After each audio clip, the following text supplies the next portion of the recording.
નમસ્કાર, નિર્માણ ન્યૂઝની વિશેષ રજૂઆત ઝીરો અવર કાર્યક્રમ સાથે હું છું યજ્ઞ ત્રિવેદી. દર્શક મિત્રો, આજે ઝીરો અવર કાર્યક્રમમાં ચર્ચા કરવા જઈ રહ્યા છીએ. ગુજરાતમાં લોકસભાની ચૂંટણીને લઈને અત્યારે તો માહોલ તો ગરમાયો છે. સામાજિક સમીકરણો સૌથી વધારે જોવા મળી રહ્યા છે અને આ બધાની વચ્ચે જે મુખ્ય ક્યાંક નામ ચર્ચાતું હતું આટલા વખતથી કે ક્યાં છે હાઈકમાન્ડ, શું કરી રહ્યું છે, ને બધી બાબતોની બાદમાં વડાપ્રધાન નરેન્દ્ર મોદી 22મી તારીખથી ગુજરાતમાં પ્રચાર પ્રસાર શરૂ કરવા જઈ રહ્યા છે. અત્યાર સુધીની આપણે જે ચર્ચાઓ જોઈ છે કે ના, અત્યારે સાઉથમાં પ્રચાર અને પ્રસાર કરી રહ્યા છે, કારણ કે જે પહેલો ફેઝ છે ને પહેલા ફેઝમાં ક્યાંક સાઉથમાં ઇલેક્શન જોવા મળી રહ્યું છે. સાઉથમાં આ વખતે ક્યાંક સૌથી વધારે ત્યાં સભાઓ અને રેલીઓ પણ વડાપ્રધાન દ્વારા કરવામાં આવી છે. સ્ટાર પ્રચારક તરીકે બે મુખ્ય નામ એટલે કે કેન્દ્રીય ગૃહમંત્રી અમિત શાહ અને વડાપ્રધાન નરેન્દ્ર મોદી, એ બંનેના નામ જે ચર્ચાયા છે ને ત્યારબાદ તમામ લોકોને એક જ નજર હતી કે વડાપ્રધાન નરેન્દ્ર મોદીનો કાર્યક્રમ ગુજરાતમાં ક્યારે યોજવામાં આવે. હવે સવાલ એક યથાવત એ પણ છે કે વડાપ્રધાન નરેન્દ્ર મોદી તેમના જે પ્રચારની શરૂઆત રાજકોટથી કરવાના છે તેવી શક્યતાઓ છે. રેસકોર્સ જે કહી શકાય મેદાન છે ત્યાંથી તેઓ શરૂઆત કરવાના છે. હજુ શક્યતાઓ છે, હજુ ક્યાંક ઓર્ડર સામે આવ્યો નથી, પણ શરૂઆત સૌરાષ્ટ્રથી છે. સૌરાષ્ટ્ર એટલા માટે કારણ કે અત્યાર સુધી ક્યાંક ચર્ચાતું હતું કે પરસોત્તમ રૂપાલાનું જે કહેવાય કે અત્યાર સુધીનું જે સામાજિક સમીકરણ જોયા, વિરોધ જોવા મળ્યો, વિરોધની સાથે સાથે જે આ ગુજરાતમાં જે આગ લાગી હતી તે પછી ઉત્તર પ્રદેશ સુધી અત્યારે હાલ તો પહોંચી છે. તમામ લોકો ચર્ચા કરી રહ્યા છે અને પરસોત્તમ રૂપાલાની હજુ સુધી ટિકિટ કેમ રદ ન કરવામાં આવી. સંમેલન પણ મળવા જઈ રહ્યું છે.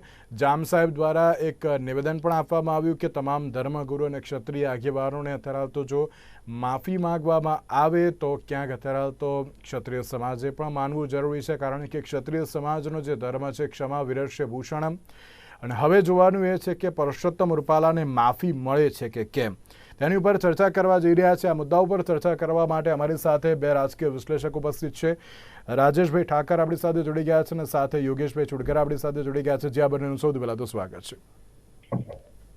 રાજેશભાઈ, શરૂઆત હું આપનાથી કરવા માંગીશ. પરસોત્તમ રૂપાલાને લઈને આપણે અત્યાર સુધી ઘણી બધી ચર્ચા વિચારણા કરી છે. હજુ સુધી ક્યાંક એ મામલો શાંત થયો નથી અને જે પ્રમાણે જામ સાહેબ દ્વારા જે સ્ટેટમેન્ટ આપવામાં આવ્યું અને ક્યાંક એમ કહેવામાં પણ આવ્યું કે ક્ષત્રિય આગેવાનોને ધર્મગુરુઓને સાથે રાખીને જો માફી માંગવામાં આવે તો ક્ષમા વિરસ્ય ભૂષણમ, એટલે તમામ જે ક્ષત્રિયો તેમને માફ કરી દેશે તેવી બાબત પણ ક્યાંક સામે આવી હતી. શું લાગી રહ્યું છે? એક બાજુ પહેલાં જામ સાહેબ દ્વારા જે અલગ સ્ટેટમેન્ટ આપવામાં આવ્યું હતું, ત્યારબાદ જે નિવેદન પણ ક્યાંક બદલાયું, તેને લઈને શું હવે આ મામલો થોડોક જે ગરમાયો હતો જે પ્રમાણે એમાંથી થોડોક શાંત થશે ખરી? જો આજે પાટણમાં ક્ષત્રિયોનું સંમેલન છે અને રવિવારે રાજકોટમાં બહુ મોટું સંમેલન એ લોકો કરવા જઈ રહ્યા છે. જ્યાં સુધી જામ સાહેબના પત્રની વાત છે ત્યાં સુધી આજે એમનું ક્ષત્રિય સમાજની જે સંકલન સમિતિ છે એમના લોકોએ એ જાહેર કર્યું છે કે પહેલા એમણે જે સ્ટેટમેન્ટ આપ્યું પછી જે 3 લીટી ઉમેરી, તો એની પાછળના શું કારણો છે અમને રૂબરૂ મળી અને પછી વાત કરીશું. અને એવું પણ કીધું કે આ કોઈ એક વ્યક્તિ ના કહેવાથી કે કોઈ એક વ્યક્તિના નહીં કહેવાથી આંદોલન જે છે એ સમાપ્ત નથી થવાનું. બધા ભેગા થઈને અમે એક નિર્ણય કરીશું. એટલે રવિવાર સુધી ક્ષત્રિય સમાજનો, ને રવિવારે લગભગ એ લોકો એમનો આંદોલનનો પાર્ટ 2, ત્યારે પાર્ટ 1 છે, પછી થોડાક ઉગ્ર આંદોલનો મેં આપીશું એવી અમને શરૂઆતમાં વાત કરી હતી, એટલે પાર્ટ 2 એના ઉપરથી આપણને ખબર પડશે કે હવે એમનો જે મૂડ શું છે. ભારતીય જનતા પાર્ટી એક વસ્તુ અત્યારે ક્લિયર કરી નાખી છે કે પરસોત્તમ રૂપાલા એ પોતે રાજકોટથી ચૂંટણી લડશે ને એમાં કોઈ બીજી વાત આવતી નથી. એટલે એક ડેડલોક હાલની તારીખે આપણે એવું સમજવું પડે કે સર્જાયેલો છે. એટલે હવે આની અસરો, આડઅસરો, આ બધું શું થશે, તો ભારતીય જનતા પાર્ટી એવું રાજકીય ગણિત માંડીને બેઠી છે કે ક્ષત્રિય સમાજની સામે આખો પાટીદાર સમાજ જે છે લામબંધ થાય તો એનો ચૂંટણીની અંદર સ્વાભાવિક છે કે ભારતીય જનતા પાર્ટીને લાભ થાય. અને ક્ષત્રિય સમાજ જે છે એ આજે પણ એક સ્ટેન્ડ ઉપર છે કે અમે ભારતીય જનતા પાર્ટીની સામે કે નરેન્દ્ર મોદીની સામે નથી.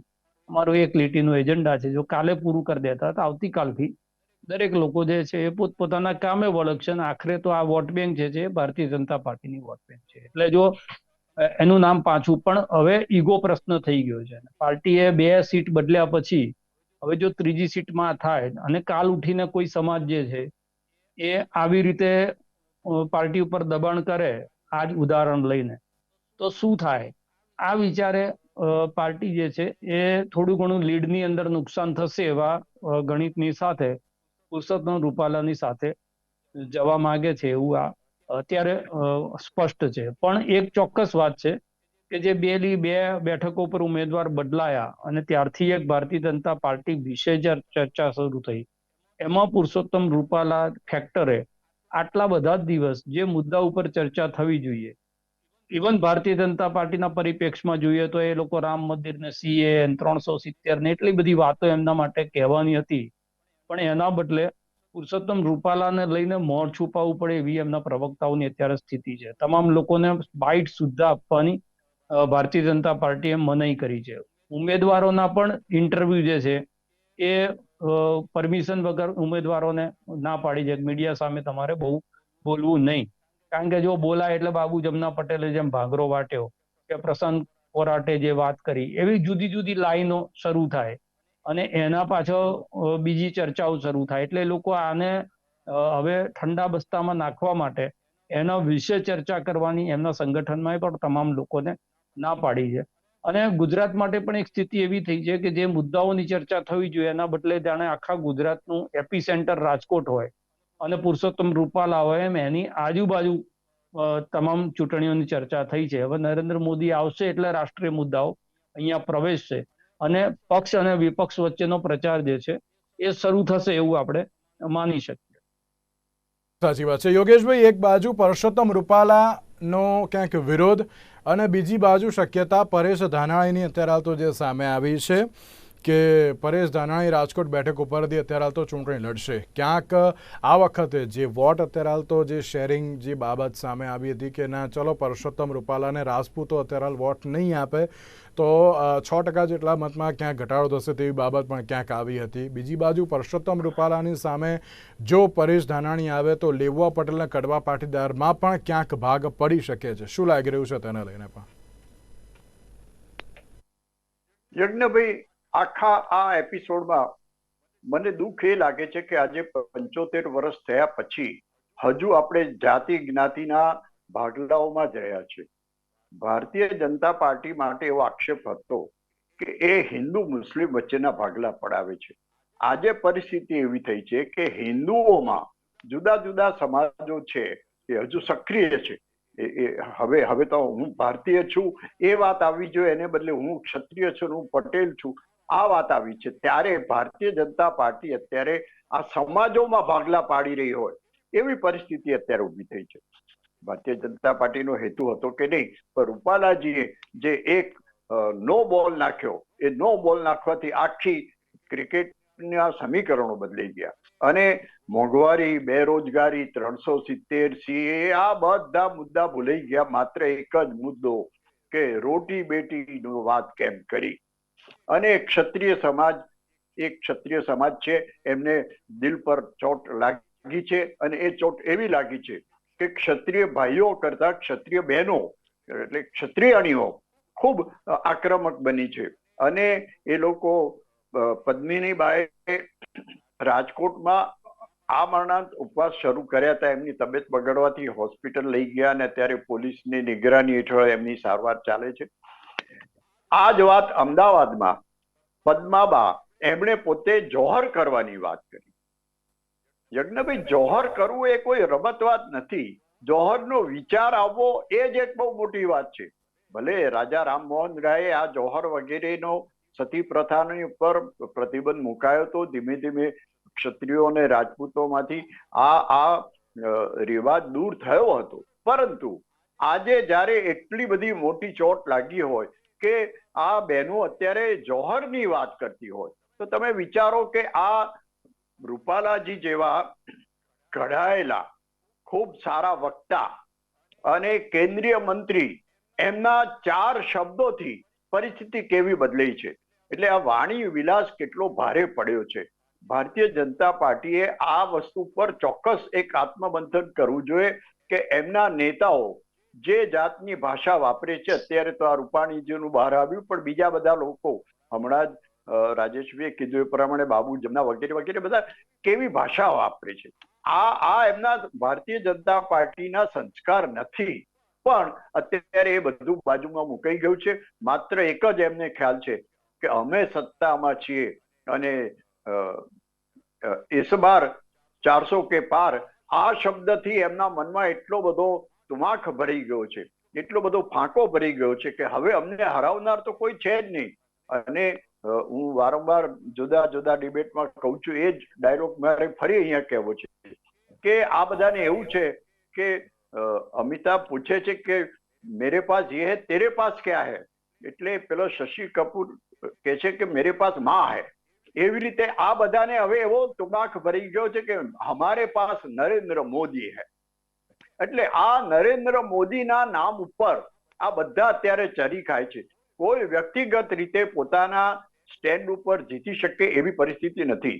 અને હમણાં જ આપણને જાણવા મળ્યું કે ભારતીય જનતા પાર્ટીએ એકદમ પ્રતિબંધ મૂકી દીધો છે. કોઈ પણ પ્રવક્તા હોય, કાર્યકર હોય, કોઈ ઉમેદવાર હોય, એમણે ના તો મીડિયા સાથે વાત કરવી, ના અખબાર પ્રતિનિધિઓ સાથે વાત કરવી, કે ના કોઈ પણની સાથે વાત કરવી, જેથી કરીને આ બફાટ એક જે થયો છે એ બફાટ હવે વધારે વધે. એટલે પરિસ્થિતિ અત્યારે આવીને એ ઊભી છે કે રાજકોટમાં તો ક્ષત્રિયોનો વિરોધ છે, એ વાત સાચી, પણ રાજકોટ સિવાય સમગ્ર ગુજરાતમાં નાના નાના ગામોમાં, મેં તો જે અત્યારે સમાચાર મળ્યા છે એ પ્રમાણે નાના નાના ગામોમાં પણ મોટા ક્ષત્રિય સંમેલનો થઈ રહ્યા છે. અને ક્યાંક સુરતથી, નવસારીથી, મહેસાણાથી, પોરબંદરથી બધા ક્ષત્રિયો જ્યાં ત્યાં સંમેલનો થવા માંડ્યા છે. અને એક જ અવાજ બહાર આવે છે કે અમે બધા ભાજપની સાથે છીએ, પણ રૂપાલા નહીં. ભાજપ તેરે સે બેર નહીં, રૂપાલા તેરી ખેર નહીં. આ સ્લોગન તેની સામે પરેશ ધાનાણી પણ છે ને યોગેશભાઈ. હા, એટલે હવે અત્યાર સુધી તો કોંગ્રેસ કોઈ ઉમેદવાર નહોતો શોધી શકી. પરેશ ધાનાણીએ તો ના જ પાડી હતી કે મારે આ વખતે ચૂંટણી લડવી જ નથી. પણ એના કોંગ્રેસના જે કે અગ્રણીઓ હતા એ પરેશ ધાનાણીને અમરેલી મળવા ગયા. રૂપાલાજી બી અમરેલીના, પરેશ ધાનાણી પણ અમરેલીનું. લેઉવા પટેલ, કડવા પટેલ, આ બે મુદ્દાઓ વચ્ચે આવશે. અને પરેશ ધાનાણી કેટલી સમજાવટ પછી તૈયાર થયા છે અને એ કેટલી ફાઇટ આપી શકશે રૂપાલાજીને. કારણ કે રૂપાલાજી અને ભારતીય જનતા પાર્ટીનું ગણિત એવું છે કે રાજકોટના ટોટલ મતદારોમાં 17% જેટલા ક્ષત્રિયો છે. આ 17% ક્ષત્રિયો અમને વોટ ન આપે, માનો કે સામેની બાજુ આપે, તો પણ અમને તો 5 લાખ નહીં પણ 5000 વોટથી તો જીતીશું. અને જીતા વોહી સિકંદર. અત્યારે પરિસ્થિતિ એ છે કે માત્ર જીતવાની વાત છે. 5 લાખનો ટાર્ગેટ ભલે રૂપાલા પાટીલ સાહેબે આપ્યો હોય, તો રૂપાલાજી એ હાંસલ કરી શકશે કે કેમ, એ બહુ મોટો પ્રશ્ન છે. એટલે ગમે તે પરિસ્થિતિ થાય, હવે 22મી તારીખે માનનીય નરેન્દ્રભાઈ મોદી રાજકોટ આવવાના છે. ત્યાંથી ગુજરાતમાં એમનો પ્રચાર શરૂ કરવાના છે. અને એમ કહેવાય છે કે નરેન્દ્રભાઈ તો જાદુગર છે, એ કોઈ પણ પરિસ્થિતિને સુધારી શકે છે. એ આશા ઉપર અત્યારે ભારતીય જનતા પાર્ટી બેઠી છે. અને ગુજરાતમાં જે ક્ષત્રિયોનો વિરોધ ઠેર ઠેર થઈ રહ્યો છે એ હવે નરેન્દ્રભાઈના આવવાથી શમી જશે એવી આશાએ. અને અમારા જેવા રાજકીય વિશ્લેષકો પણ સમજે છે કે નરેન્દ્રભાઈ મોદી આવે એટલે પરિસ્થિતિ બદલાય. પણ કેટલે અંશે બદલાશે? કારણ કે નરેન્દ્રભાઈના 10 વર્ષ થયા પછી અત્યારે જે એન્ટી ઇન્કમ્બન્સી લોકોના દિલમાં આવી છે એ પણ આમાં ક્યાંક કામ કરી જશે. એટલે 22 તારીખ પછી શું થાય છે એ જોવાનું રહ્યું. હવે એક જ હવે રાહ છે, માત્ર ને માત્ર વડાપ્રધાન નરેન્દ્ર મોદી. રાજેશભાઈ, હવે એ જ સવાલ હવે આપને, કારણ કે 20 એપ્રિલ બાદ એવી ચર્ચાઓ જોવા મળી રહી છે. વડાપ્રધાન નરેન્દ્ર મોદી ખુદ પ્રચાર કરવા માટે હવે આવવાના છે અને તેમાં પણ શરૂઆત તેઓ સૌરાષ્ટ્રથી કરવાના છે અને તેમાં પણ રાજકોટથી જ કરવાના છે.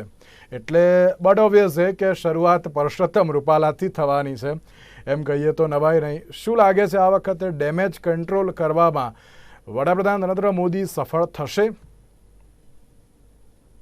એટલે અહીંયા ગુજરાતમાં બેઠેલા લોકો એ જે છે એ જે ફેલાવે છે રાયતું, એ સમેટવા માટે નરેન્દ્રભાઈએ દિલ્હીથી આવવું પડે છે. પહેલી વિષય બીજો વિષય એ છે કે નરેન્દ્ર મોદીના નામથી જ બધાએ જીતવાનું છે, તો પછી રૂપાલાનું મહત્વ ક્યાં હતું? રૂપાલાની જગ્યાએ એમણે બદલી અને કોઈ પણ વ્યક્તિને ઉભો કરી દીધો હોત તો એ વ્યક્તિએ જીતવાનું તો નરેન્દ્ર મોદીના નામથી જ હતું. તો આટલો બધો પ્રેસ્ટીજ ઇસ્યુ એને શા માટે બનાવવાનો? આવી પરિસ્થિતિ શું કરવા ઊભી કરવી? જે પાર્ટી એમ કહેતી હોય કે અમે 300 કોંગ્રેસના નેતાઓને 60,000 કાર્યકર્તાઓને અમારી સાથે જોડ્યા છે, તો તમારે તો મોટું થવું છે, તો કોંગ્રેસના લોકોને જોડો છો તો તમારા જ જે મતદારો હતા, તમારી વિચારધારાની સાથે જે સમાજ હતો, એ સમાજને તમારાથી દૂર શેના માટે કરો છો? આ પણ એક મોટો પ્રશ્ન છે. અને બીજું કે નરેન્દ્રભાઈનું 21 તારીખ પછી આવવું એટલા માટે પણ હતું કે પહેલા ફેઝનો પ્રચાર જે છે 17 તારીખે પૂરો થાય છે અને બીજા ફેઝનો જે પ્રચાર છે એ પણ લગભગ 21-22મીએ પૂરો થાય છે. એટલે એટલી જગ્યાએથી ફ્રી થયા પછી ગુજરાતનું તો 7મી મે માં ચૂંટણી છે અને 19 તારીખ સુધીમાં બધાના ફોર્મ ભરાઈ જાય. ઉમેદવાર એક વખતે ફોર્મ ભરી દે પછી જે ચૂંટણી સભા છે એ પ્રોટોકોલ મુજબ આચારસંહિતા નીચેની વડાપ્રધાનની ચૂંટણી સભામાં એની ગણતરી થાય.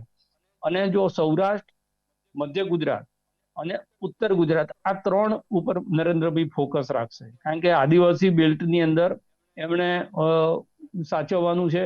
ઉત્તર ગુજરાતમાં ખાસ પાટણ અને બનાસકાંઠાની સીટ છે, એના ઉપર એમણે ફોકસ કરવાનું છે. સૌરાષ્ટ્ર તો છે જ, કારણ કે સૌરાષ્ટ્રમાં બાય ઇલેક્શન પણ સૌરાષ્ટ્રની અંદર વધારે જે 5 બાય ઇલેક્શન છે એમાંના 4 સૌરાષ્ટ્રમાં છે. એટલે એમાં કોંગ્રેસમાંથી આવેલા લોકો માટે જે અસંતોષ છે સંગઠનની અંદર, એટલે ક્યાંક સંગઠન એમને હરાવવાની કોશિશ કરે ને એનું જે માર્જિન છે એ ઉપરની સીટમાં ઘટાડે એવું પણ થાય. અને ક્ષત્રિય સમાજની નારાજગીથી મોટી સીટમાં ફરક ના પડે, પણ સીજે ચાવડા વાળી સીટ અને અકુબા વાળી સીટ, બંને સીટની અંદર ક્ષત્રિય સમાજની નારાજગી જે છે એ ભારતીય જનતા પાર્ટીને ત્યાં આગળ નુકસાન કરી શકે. એટલે આ બધી જ ગણતરીઓથી નરેન્દ્ર મોદીના ખભા ઉપર આ ભારતીય જનતા પાર્ટી કેટલું વજન નાખશે એ સૌથી મોટો પ્રશ્ન છે. કે તમે બધું જ કરી મૂકો, સંગઠનની અંદર ઝઘડા, કોંગ્રેસીકરણ, ભાજપનું એન્ટી ઇન્કમ્બન્સી તમારી પાસે, તમારા નેતાઓનો બફાટ, આ બધું જ થયા પછી પાછલા બારણે ક્ષત્રિય સમાજના આંદોલનમાં પાછા ભાજપના લોકોના નામ બહાર નીકળે. આ બધું કર્યા પછી રાહ જોઈને બેસવાનું કે આ નરેન્દ્રભાઈ આવે એટલે અમે બહાર આમાંથી નીકળી જાય.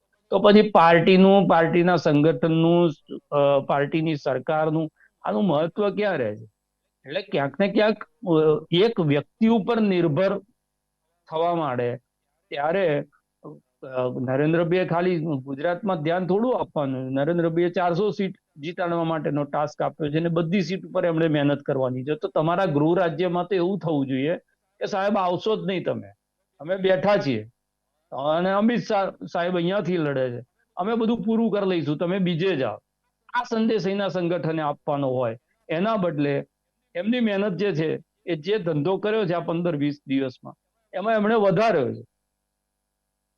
માટે અત્યારે હાલ તો છેલ્લે વડાપ્રધાનને અત્યારે હાલ તો આવવું પડશે તેવું લાગી રહ્યું છે, કારણ કે વિધાનસભામાં પણ આજ ક્યાંક સિચ્યુએશન હતી ને, વિધાનસભામાં ક્યાંક એવું લાગતું હતું કે અમદાવાદમાં ક્યાંક પડી ગઈ છે કે સરકાર કામ કરે ના કરે, અમે જે કરીએ ના કરીએ, છેલ્લે મોદી સાહેબ આવશે અને મોદી હે તો મુમકિન હે. એટલે બધા જ જે છે એ બે જવાબદારી પૂર્વક વર્તવા માંડે ત્યારે એ પરિસ્થિતિ એવી થાય કે દરેક વ્યક્તિનો ખભો છે ને એક કેપેસિટી પ્રમાણે જ વજન સહન કરી શકે, એનાથી વધારે વજન. અને આ ક્ષત્રિય સમાજની હારજીતનું જે ગણિત મૂકે છે કે ગુજરાતમાં આનું નુકસાન થશે એવું ના થાય. જ્યાં આગળ એમની સંખ્યા વધારે છે, રાજસ્થાન, મધ્યપ્રદેશ, ઉત્તર પ્રદેશ, આ બધી જગ્યાએ પણ શપથ કાર્યક્રમો શરૂ થઈ ગયા. પેલી કેસરી પાઘડી ટ્વિટર ઉપર ટ્વીટ થઈ રહી છે અને અમારી પાઘડી ઉછાળી એમ કરી અને રજપૂત સમાજના લોકો જે છે એ ભારતીય જનતા પાર્ટીના વોટ નહીં અપાવવાના શપથ ગુજરાત બહાર પણ લેવડાવવા માંડ્યા. એટલે આ મામલો છે ને એ મને એવું લાગે છે કે ભારતીય જનતા પાર્ટીએ પ્રેસ્ટીજ ઇસ્યુ બનાવવાનો નહોતો. જેમ 2 સીટ ઉપર એમણે નમતું જોખ્યું હતું એવી રીતે સમય વર્તી અને જો એ કામ કરી નાખ્યું હોત, આજે એમના ભારતીય જનતા પાર્ટીના ક્ષત્રિય નેતાઓની સ્થિતિ શું છે? એ લોકો પ્રચારમાં બહાર નથી નીકળી શકતા. એમનો સમાજ પૂછે છે કે ભાઈ બોલો આમાં તમારું શું છે? અત્યારે ક્ષત્રિય સમાજનો કોઈ નેતા એમ બધા સંમેલન થાય છે, પ્રજાપતિ સંમેલન થયા, ઠાકોર સંમેલન થયા, પાટીદાર સંમેલન થયા. જો રોષ માત્ર થોડાક વ્યક્તિઓનો જ હોય તો ભારતીય જનતા પાર્ટીમાં બેઠેલા જે ક્ષત્રિય નેતાઓ છે એક ક્ષત્રિય સંમેલન મોટું બોલાવે ગુજરાતમાં અને એમાં પુરુષોત્તમ રૂપાલાને એના મંચ ઉપર હાજર કરે, બધી હવા નીકળી જાય આંદોલનની. પણ એ થઈ શકે એવી સ્થિતિ નથી વાસ્તવિક દ્રષ્ટિએ. એટલે આ જે ઇસ્યુ છે એને નોન ઇસ્યુ ને ઇસ્યુ બનાવ્યો છે, હું એવું સમજુ છું ભારતીય જનતા પાર્ટી. એમના તરફ એક વ્યક્તિ કરતા પાર્ટી મોટી હતી, એક વ્યક્તિ કરતા આવનારું જે એમની 2024ની ચૂંટણી છે વધારે લાર્જર સ્કેલમાં. ના, બીજા કોઈ સમાજની એવી માગણી નથી. તમે સમજો, પાર્ટીનું સંગઠન ટિકિટો નક્કી કરતું હોય. આમાં એવી માગણી ક્યાં છે પુરુષોત્તમ રૂપાલા હતા ક્ષત્રિય સમાજને ટિકિટ આપો? ક્ષત્રિય સમાજને 15 વર્ષથી ટિકિટ નથી મળી સંસદમાં, અને તોય આ સમાજ જે છે, આ સમાજ આમ હાથ કરવું ને એના કરતા એમને માથું કપાવવું એ વધારે સારું. એટલે આ સમાજ ક્યારે માગવામાં આવતો જ નથી. બાકી તમે બધા જોશો, જેટલી સામાજિક સંસ્થાઓ છે એ બધી સામાજિક સંસ્થાઓ પોતાને આટલા ટિકિટો મળે, આટલા મંત્રી પદ મળે એના માટે હંમેશા કકરાટ કરતી હોય છે, ઝઘડતી હોય છે, ડીલ કરતી હોય છે પાટલા બાયણે. પણ એ ક્ષત્રિય સમાજ એ કરતો જ નથી. એટલે આ છે ને બહુ ક્લિયર મામલો હતો, બહુ આમ જોવા જાવ તો બહુ સરળ હતો. એટલે પેટ ચોળીને સૂળ ઊભું કર્યું છે, અને હવે એની દવા કરવા માટે નરેન્દ્ર મોદી જે છે એ 22 તારીખે આવે છે, કઈ પડી કી ગળાવે છે એ આપણે જોવાનું, અને પડી કી ગળી અને આ મામલો શાંત થાય છે કે આગળ વધે છે એ પણ જોવાનું. લાગે છે કે અત્યાર સુધી જે આખો મામલો ગરમાયો તેને શાંત કરી દેશે વડાપ્રધાન મોદી? યજ્ઞભાઈ, જો ભારતીય જનતા પાર્ટી એક શિસ્તબદ્ધ અને કેડરબદ્ધ પાર્ટી છે, અને એમાં ક્યારેય કોઈ પણ હાઈકમાન્ડ અથવા તો ઉપલા નેતાઓની સામે કે વિરુદ્ધ બોલી ના શકે એ પરિસ્થિતિ હતી. અને શરૂઆતમાં જ એમને વડોદરામાં ડોક્ટર રંજનબેન ભટ્ટની ટિકિટ કેન્સલ કરીને ડોક્ટર હેમાંગ જોશીને આપી, ત્યારે ભારતીય જનતા પાર્ટીએ એક નવો ઇતિહાસ રચ્યો કે હાઈકમાન્ડ કોઈની માગણી સમક્ષ નમતું આપે. આવું ક્યારે ના બને. હાઈકમાન્ડ છે, એની સામે કોઈ ના બોલી શકે. એટલે આ ચીલો નવો પાડ્યો. એમને વડોદરામાં ટિકિટ બદલી અને ત્યાર પછી ભીખુબા રાઠોડ કે ઠાકોર, ભીખાજી ઠાકોર અને ડામોર, આ બધી વાતમાં એમને પણ બદલ્યા. એટલે 2 સીટો બદલવાનું કામ ભારતીય જનતા પાર્ટીએ એના ઇતિહાસમાં પહેલી વાર કર્યું, અને એનું પરિણામ એ આવ્યું કે હવે લોકો કહે છે કે ના, રૂપાલાજીને બદલો ને બીજાને આપો. અને રાજેશભાઈ બહુ સાચી વાત કરી કે ક્ષત્રિયો એવું નથી કહેતા કે ના, અમારા ક્ષત્રિય સમાજમાં તમે ટિકિટ આપો, તમે પાટીદારોને આપો અથવા તો બીજા કોઈ દલિતને આપો, જેને આપ્યો એને આપો, અમે સ્વીકારી લઈશું. અને અમે તો ભારતીય જનતા પાર્ટીના સમર્થકો જ છીએ. ફક્ત વાંધો અમારો રૂપાલાજી સામે છે.